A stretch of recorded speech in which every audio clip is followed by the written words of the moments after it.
As a lot of you guys know, one of the things I like to do here on the channel is keep tabs on the 13F filings of the best investors in the world. These are quarterly SEC filings that big money managers have to submit that show their stock holdings. It's kind of like an investing cheat code. Every 3 months you get to see what the world's best investors have been buying and selling. And recently, they have been very busy with some very notable names, making some very big bets on some very notable companies. So in this video, I'm going to take you through all the biggest moves I think you should know from the most recent 13F filings. And we start with the granddaddy himself, Mr. Warren Buffett. Now, one of the most notable stories around Warren Buffett over the past year and a half has been his sell down of the Apple position, which really started in Q1 of 2024. Over the next 3 quarters, Buffett went on to sell over 605 million Apple shares, 2/3 of his position, reducing Apple's weight in the Berkshire portfolio from 50% to just 25%. Now, after this, he had left himself with an even 300 million shares, and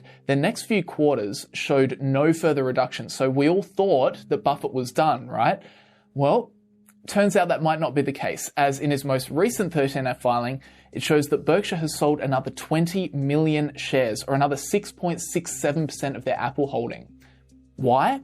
Well, that is the million-dollar question. Previously, Buffett has cited a few reasons for the sell down, including fears of an increase in the corporate tax rate, making him want to clear profits now. He also discussed his desire to want to hold more cash with all that's going on in the world. And lastly, there was also the simple explanation of Apple's valuation ballooning up to a PE multiple of around 38. But truth be told, this time, I'm not exactly sure why Buffett's making this move.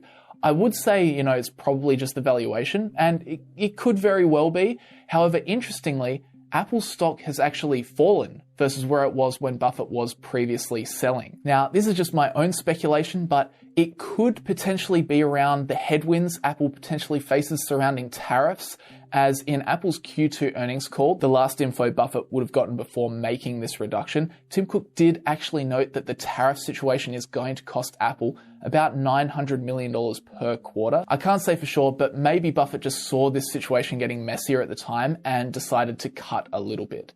But then in other news, Berkshire also made a couple of purchases, buying into United Health. Yes, the very same United Health that had their CEO murdered late last year in protest of their exceptionally high rate of claim refusals, an estimated 1/3 of claims submitted. I mean, I guess that's a pretty great business model if you can effectively charge people an insurance premium and then never pay out, even when they do make a claim. But there has certainly been a lot of reputation damage for United Health over the past 9 months or so. Either way, that is a new $1.5 billion position in the Berkshire portfolio. And other notable moves from Buffett this quarter were a 4% reduction in Bank of America, a 3% increase in Chevron, and a 4% reduction in DaVita Healthcare. Then from there, moving on into the second big news story of the 13F filings, we have one of Charlie Munger's favorite investors, Li Lu, making a big new purchase, and that company being Pinduoduo. In the most recent quarter, Himalaya Capital bought a massive 4.6 million shares, a $482 million position. And this position has immediately taken second place in the portfolio behind Bank of America, occupying almost 18%. Well, technically, it's his third largest position because the Google investment is split across 2 different share classes. But make no mistake, this is a really big bet from the Chinese investor buying into one of the big Chinese e-commerce players. So what is Pinduoduo? Well, they are a competitor to companies like JD and Alibaba, but their shtick is the group buying model. So users can get big discounts on the app if they invite friends or family to join a purchase together. So it's targeting really price sensitive shoppers, and it also brings a social element to the shopping experience too, as you work together for better prices. Then in terms of how they make their money, Pinduoduo primarily doesn't rely on taking a cut of each sale like an Amazon. Instead, its main revenue sources are advertising services where merchants pay to promote their products within the platform. But probably the main reason you've heard of Pinduoduo is because in 2022, they launched Temu, bringing the low-cost factory direct model to the whole world. So why does Li Lu like this one? Well, I'd imagine it's probably because of how they're trying to build a competitive advantage. In e-commerce, low cost moats are everything. And beyond simply working on ways to give shoppers the lowest prices, they're also kind of building a network effect at the same time. The experience gets better the more your friends and family use it. In this instance, the experience gets cheaper the more your friends and family use it. Notably though, in the most recent quarter, they did experience a decent drop with operating profit down 38% year over year. The CEO said they're making substantial investments in their platform ecosystem to support merchants and consumers amid rapid changes in the external environment, and that, quote, these investments weighed on short-term profitability. So hopefully for investors, this is a reasonably short-term decline. Because if you annualize their most recent quarter's earnings per share, it gives you a PE ratio of 21 at the current time. But as of recording, the actual current PE, using the earnings of the last 12 months, is a very low 12.75. So I think from Li Lu's perspective, he is hoping these investments pay off in the long run and he can capture the long-term growth of this usually fast-growing e-commerce company. Okay, moving on into the third big news story this time around. And once again, Bill Ackman makes the list. This time, however, not for his investment in Uber, but for making a new investment in Amazon.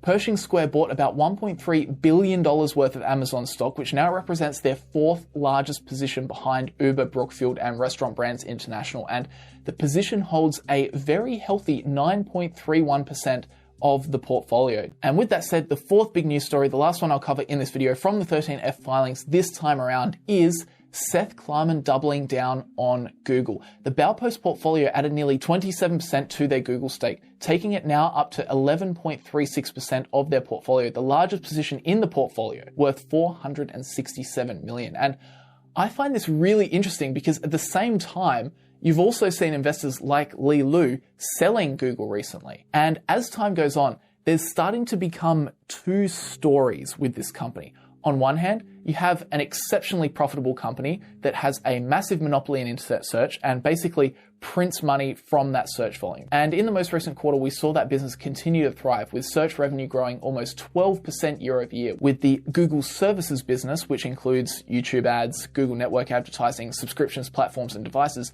generating $33 billion in profit. Then on top of that, they also have Google Cloud generating $2.8 billion in profit for the quarter. And all up, the business looks very tasty, pumping out $24 billion of free cash flow year to date. But then there's the other argument, the ChatGPT argument. Now, while it most certainly is not showing up in Google's financial results at the moment, there is a growing cluster of investors that are starting to doubt the strength of Google's long-term moat in internet search. Now, this is of course anecdotal, but these days, I personally do not use Google search very much anymore. I'm much more inclined to search using ChatGPT, and this is despite Google Gemini doing its best to do a similar thing for Google searches.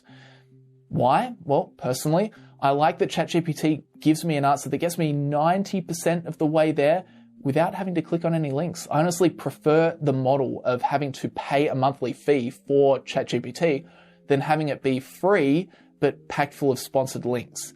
Now, as I said, I'm just one guy on the internet, and this is not at all being reflected in Google's financial performance. The company is obviously rock solid and it will likely be for decades to come. But there's no doubt that in the ChatGPT era, more investors are starting to really consider the strength of Google's long-term competitive advantage, at least in search. And of course, you get the other school of people, the Seth Klarmans of the world, that see it very differently. I mean, Google's PE is currently 22. Not too bad considering its ongoing growth and its unbelievably strong balance sheet. All right, with that said, thanks very much for watching, guys. Leave a like on the video if you did enjoy it. And with that said, I'll see you all in the next one.